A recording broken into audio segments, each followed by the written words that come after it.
What is up, human debris? I am just a simple new type. And in this episode, we are returning to the manga Iron-Blooded Orphan Steel Moon. Last time, we learned about Argy, who was trying to get his revenge on the Gundam, who killed his family. He got involved with Volko Warren, and he ended up piloting Gundam Astaroth. Daddy Ted was killed during all of this. And the company Tampo Tempo is broken into two factions. Gianmarco and Rosario Leone. Both are vying for power. This time, Liarina takes control of Tampo Tempo and takes down Leone. The Astaroth is stolen, and we get a time jump where Gallahorn attacks them. So let's get into this. Before beginning, we made a few mistakes last video. The specs for the Astaroth we discussed last time were actually for Astaroth Origin, not this Astaroth. Also, Astaroth Renacimento was actually Gundam Vual. The ASW-G-47 Gundam Vual has no armor when it was found. This Gundam is piloted by Vile Klassen. It has a high power backpack and leg boosters, giving it high mobility and improved flight range. This unit will be given shields to cover its armor, and eventually get the armor from Gundam Astaroth Origin. Weapons include a glaive, a mining hammer, a 210mm anti-material rifle, a Spartan shield, and a spike shield. The ASW-G-29 Gundam Astaroth is one of the 72 Gundam frames used during the Calamity War. This was in control of the Warren family before falling in the hands of Daddy Ted. It was restored with a mix of original parts and parts from mobile suits, including the Spinnerodi. It also has the booster armor on the waist, which helps its attitude control, as Astaroth has a bad center of gravity. Weapons include a knife, a rifle, a demolition knife, a 210mm anti-material rifle, and a Panzerfaust. It will also equip the same sub-knuckles used by the Hyakurin.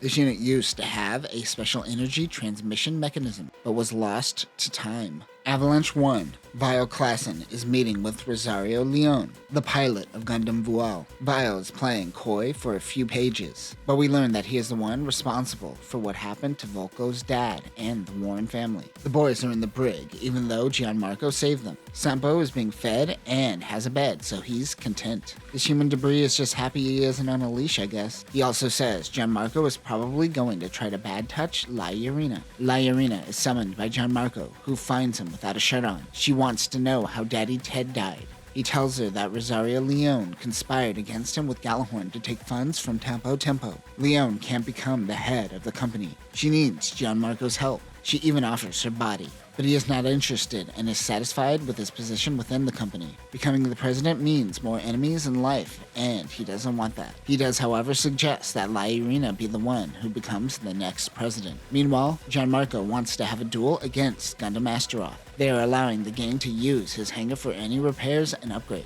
Yuhana tells Argy that Gianmarco never lost a duel before. Liarina thanks Argy for accepting the duel, but he doesn't want her thanks. She then says that she will never forgive him for what happened with her father. You are killing it with this conversation. During the Calamity War, the fight caused not only the moon to have its own asteroid belt, but also there's a giant chunk of the moon, about 1 kilometer in diameter, floating in lunar orbit. They call these lunar drops. This is where Argy and Gianmarco will have their battle. Gianmarco shows himself in his Regal Lily, the IBO 6 T2C. Regal Lily is piloted by Gianmarco Salerno. This unit is a Graze that was captured by Tekadon and purchased by Tewaz, which was then resold to Gianmarco. It has new legs that help with the center of gravity when using the Bellows axe. The axe looks like a serpent's tail and uses centrifugal force to deliver an immense force. Other weapons include the 110mm rifle used by the Hyakuri. Gianmarco boasts at the fact that he has an eclectic mobile suit and loadout from around the Earth sphere.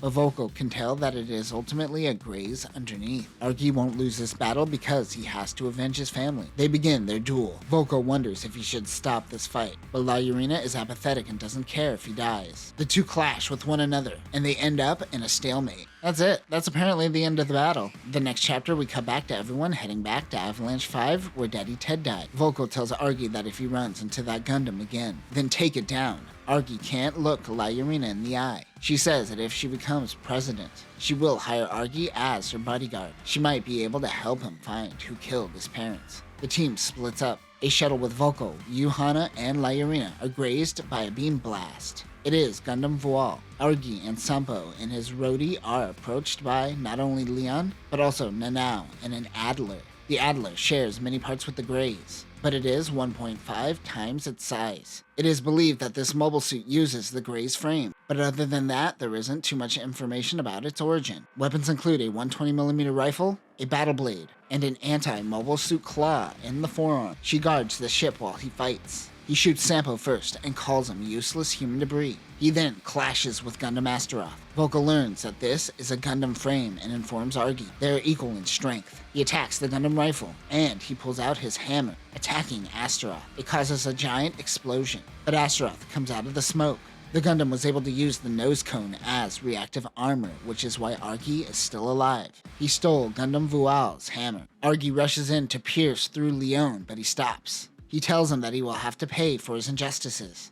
Liarina is now in charge. Leon can't handle these terms. That is when Nanao and the Adler comes in. She says she has a new boss that paid more, and she tears Leon in half. This manga is clunky as hell. What happens next is Liarina assumes control of Tampo Tempo. 1 week later, Liarina visits her father's grave. Now that she is president, she has an uphill battle. Kudelia recently gave her speech in the Dork colonies. Now, many working in the Avalanche colonies are going to follow suit. At the hangar, someone steals Astaroth Gundam. They think it is Nanao. Volko and Argy must get it back. We cut to the future. It has been a year and a half since Argy became Liarina's bodyguard. They are at the Dork colonies. 3 hours earlier, Liarina is meeting with Gallahorn regarding trade routes in between the moon and Mars. Gallahorn is trying to strong-arm them into allowing them to work with other companies like Tewaz alongside their deal. But this isn't a good deal for Tampo Tempo, so they decline. Gallahorn seemed to have wanted this outcome. Liarina is still being treated with disrespect. While they are driving, someone runs into the middle of the road and are hit. As they check to see if the person is alright, 2 men try to take her away. Argy doesn't allow it, and he fights the G-men. After that, a woman comes over yelling Mina, and then dropkicks Argy. He then wakes up hours later. Liarina calls him useless. With them is Kim and Mina Cerulean. Argy wonders why they were being chased. Kim says, "Have you seen these tits?" They detect Ahab waves approaching. Labbers are approaching as well, along with a Gundam. It is Gundam Dantalion. The ASW-G-47 Gundam Dantalion is the second to last Gundam made during the Calamity War. This used data based off of the earlier Gundam frames. This is designed to handle all combat situations. The Gundam is under the care of the Zaunfurt family, even to this day. The T-Booster / Half-Cal T makes this unit great for hit-and-run attacks. The Booster B / Half-Cal B seems to be for defenses and strengthens its lower body. This unit has different forms. The naked form has superior agility and light armor. The full booster form is when it equips the T and B boosters. The full Cal form equips the Half-Cal T and B, and the perfect Cal form, which is the Half-Cal T and B with the extra chest armor. Weapons include a 100mm bayonet rifle, which doubles as a sword,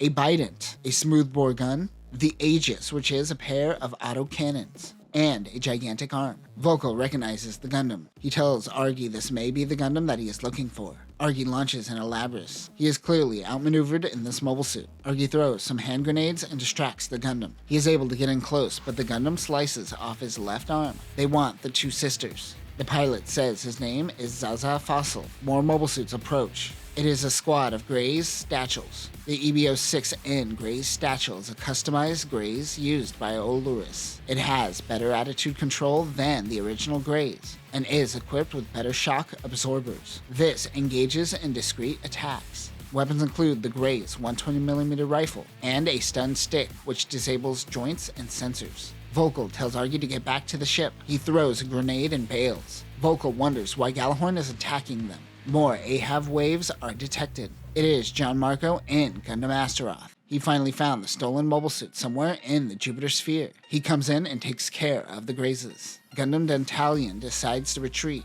Liarina has to be careful now that Gallahorn is trying to impose their authority. Volko tries to figure out what the deal is with Mina and Kim. Kim doesn't really tell him anything, but we will learn that Mina is a part of a royal family. While talking to Argy, Mina thanks both him and Liarina for their help. They get a red alert. It is Dantalion once again approaching. This new Astaroth loadout is actually the Astaroth Renacimento that we talked about last time. Both Gundams are of equal power. He asks the pilot if he is the one that killed his family.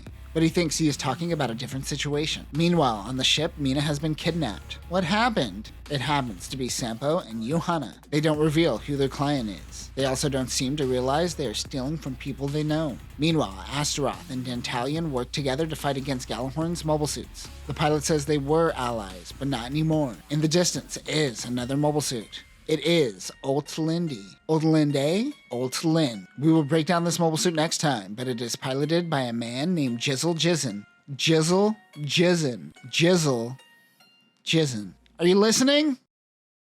And that will do it for this episode. I must say that I am not invested in any of these characters except for Volko, who functions more as a mentor character in this manga. He should probably be the main character. We are also seeing similarities between Liarina and Kudelia.